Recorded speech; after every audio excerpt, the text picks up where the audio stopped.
of the dance drama Rama Hari, based on the Ramayana at the opening ceremony of the ASEAN Summit.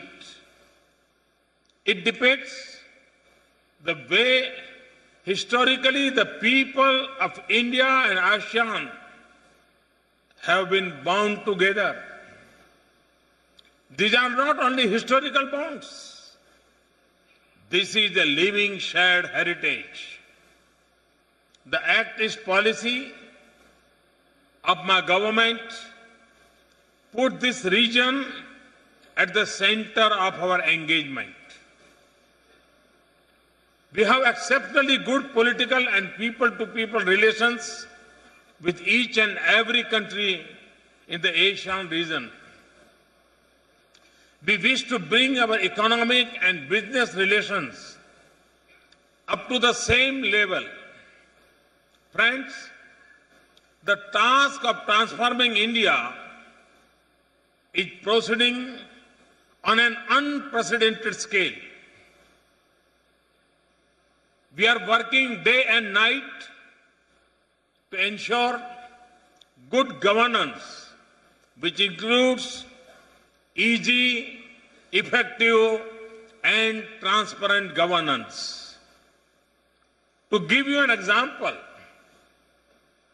we have started open auction for natural resources, including telecom spectrum, coal mines, and other minerals, and even private radio channels. Center of our engagement. We have exceptionally good political and people-to-people relations with each and every country in the Asian region. We wish to bring our economic and business relations up to the same level. Friends, the task of transforming India is proceeding on an unprecedented scale. We are working day and night to ensure good governance, which includes easy, effective, and transparent governance. To give you an example, we have started open auction for natural resources, including telecom spectrum, coal mines, and other minerals, and even private radio channels. This has together contributed about $75 billion in revenue. Using technology, we are enhancing responsibility and reducing distinction and corruption. We are using our unique ID system in financial transactions and taxation for this purpose, and the results are already visible. These steps, coupled with demonetization of high-value notes, has resulted in formalizing a large part of our economy. The number of new taxpayers filing income tax returns has more than doubled. Digital transactions have increased by 34% in 1 year as we march towards a less cash economy. We have used technology to reach out to the people. An online citizen engagement platform, MyGov, has harnessed ideas, suggestions, and inputs on policies and programs from 2 million proactive citizens. We have also introduced a new framework called Pragati, proactive governance and timely implementation, under which I am able to review project implementation and redress public grievances through video conference with officials across the country.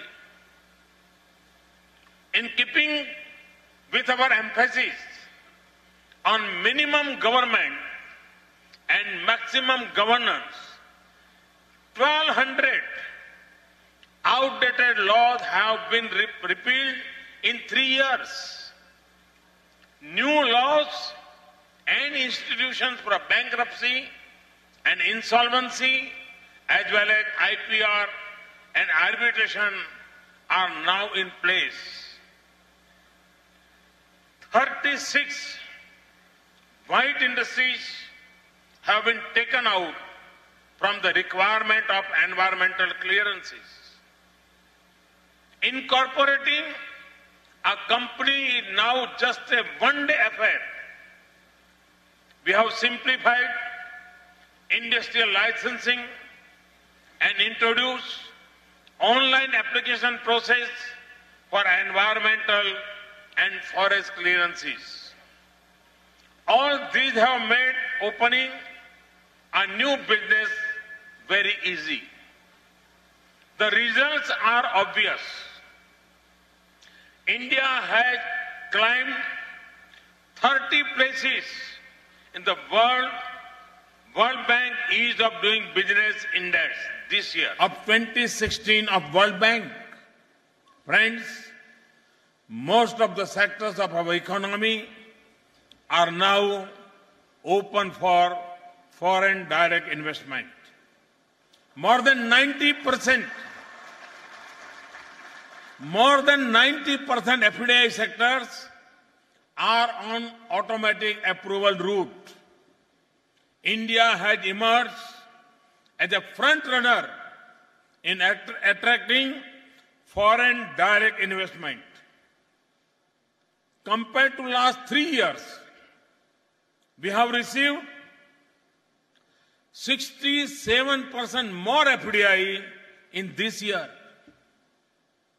Now we are a globally integrated economy. Moreover, these milestones have been achieved even before some of the major recent reforms. This year in July, we have implemented the highly complex task of migration to a uniform goods and service tax for the whole country.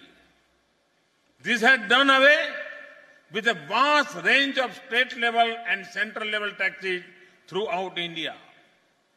This is no small achievement given the vastness and diversity of our country and the federal nature of our polity.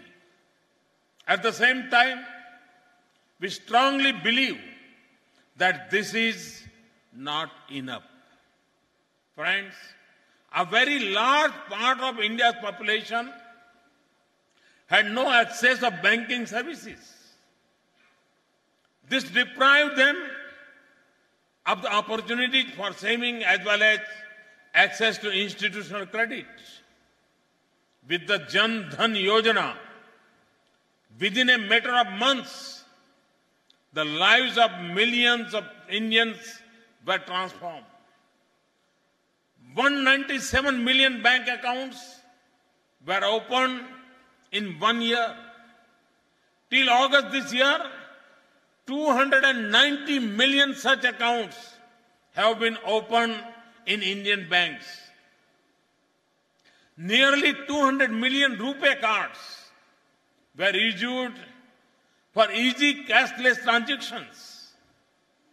Access to banking service by the poor has also played a major role in tackling corruption in government. Now subsidies meant for the poor get directly deposited into their accounts in the form of direct benefit transfers, eliminating leakages and possibility of any discrimination. More than 146 million people are receiving direct cash subsidies through bank accounts on cooking gas alone. Today, the government is using direct benefit transfer for 59 different schemes. Subsidies worth nearly 10 billion US dollars are being directly transferred to the bank accounts of the intended beneficiaries. Friends, one of the major themes of this summit is entrepreneurship. We have launched a campaign called Make in India. Through this initiative, we are committed to transform India as a major player in the global value chain. We want to make India a global manufacturing hub. At the same time, we want our youth to be job creators, not just job seekers. For this purpose, we have launched drives called Startup India and Stand Up India. A major constraint in freeing up the enterprising energy of small entrepreneurs is lack of collateral for finance. For the first time in India, collateral-free loans have been disbursed to more than 90 million small entrepreneurs under the Mudra scheme, very near to the population of Philippines. This is a recognition of the contribution of a small entrepreneurs in the economy and empower a person who has workable business idea but collateral. I see the importance being given to entrepreneurship in the Philippines and in ASEAN region. The ASEAN Mentorship for Entrepreneurs launched at this summit is a commendable initiative that addresses another felt need of entrepreneurs. Indeed, for the near future, Southern and Southeast Asia will be the growth engine of the world. Hence, building connectivity with ASEAN is a key objective for India. We wish to build land, sea and air connectivity to this dynamic region. Work is already on it in the construction of the trilateral highway through Myanmar and Thailand to connect two other countries in Southeast Asia. We are working on the early conclusion of the agreement to maritime transport between India and ASEAN and are exploring coastal shipping services. With countries that are our immediate maritime neighbors, in the area of air connectivity, ASEAN countries enjoy the facility to operate a daily service in the 4 metro cities in India and the 18 other destinations. We have taken steps such as electronic visa system to boost tourism in India. Outbound tourism from India is growing at one of the fastest rates in the world. Given the primacy of connectivity, India is organizing an ASEAN-India Connectivity Summit in New Delhi next month with ministers, officials and business representatives from all ASEAN countries participating.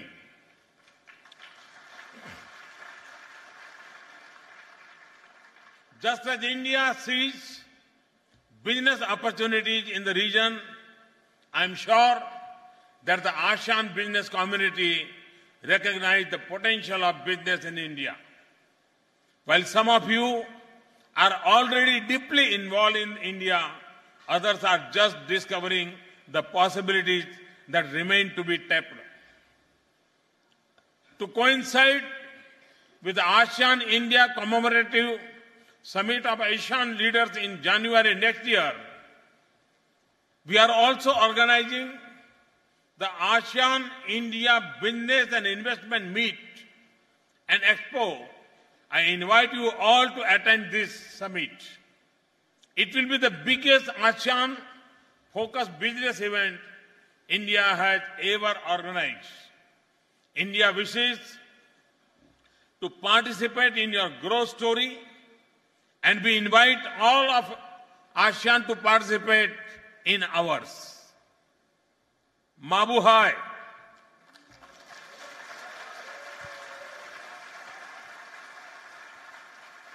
Maraming salamat. Thank you. Namaste. Thank you very much, His Excellency Prime Minister Shri Narendra Modi, Prime Minister, Republic of India.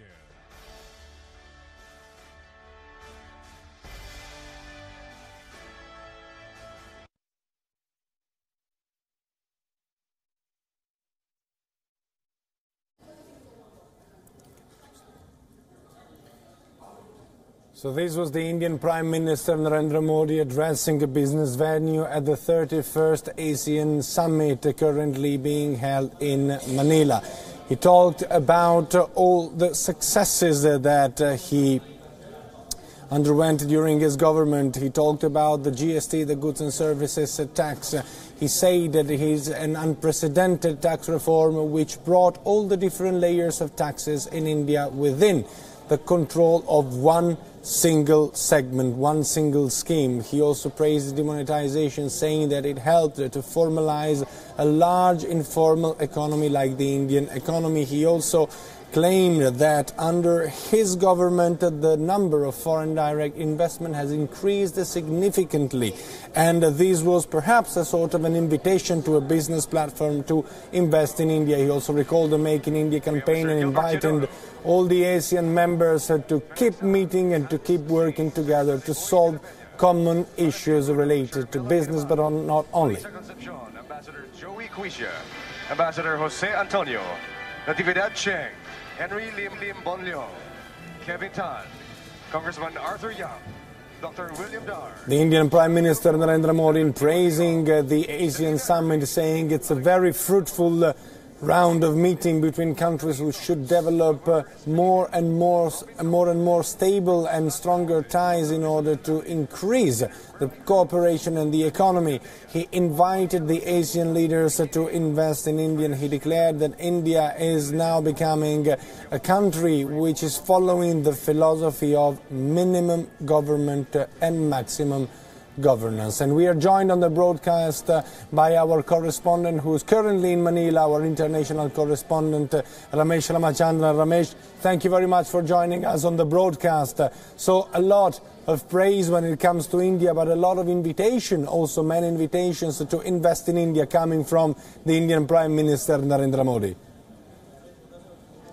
Yes, indeed, Daniel. Prime Minister Modi making a pitch for greater ASEAN investments in the Indian economy, and also likewise seeking support for India's flagship programs such as the Make in India, and especially in light of the recent report in which India has improved its ranking insofar as ease of doing business in India is concerned. So clearly, he is looking to invite and attract more ASEAN investments in India, at the same time trying to leverage India's position in the Indo-Pacific region to play a greater role in the ASEAN countries as well. So it's a win-win situation, reciprocal arrangement whereby India can leverage its position in terms of security and at the same time attract ASEAN investments in the various sectors of the Indian economy as well.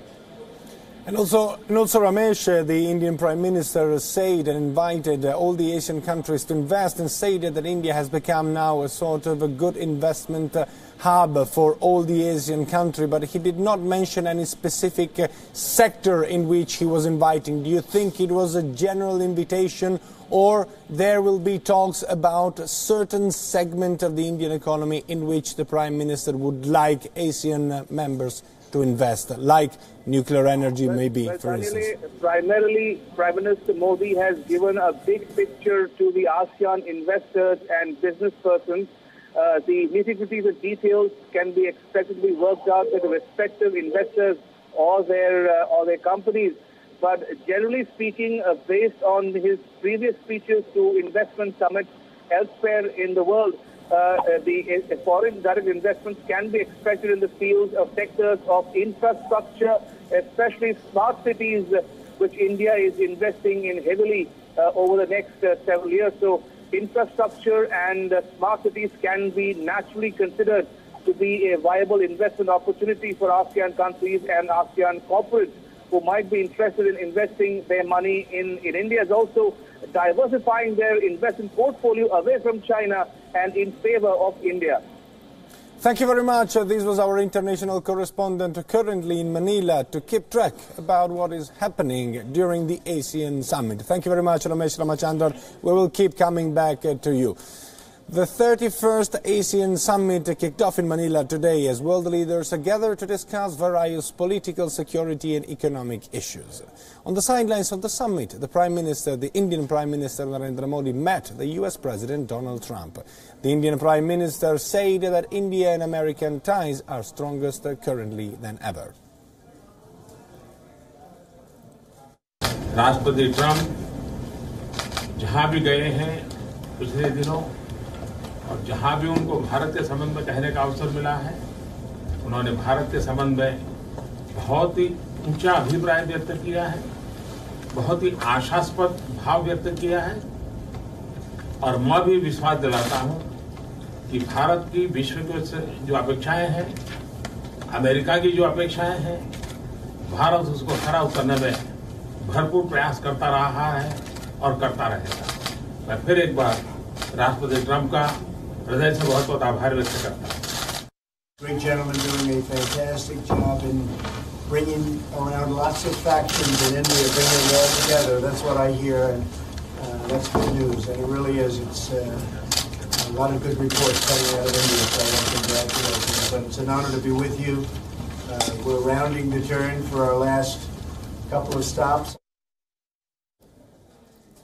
Earlier, the Prime Minister Narendra Modi and the US President Donald Trump met informally on Sunday evening before a dinner hosted by the Philippines President for ASEAN leaders.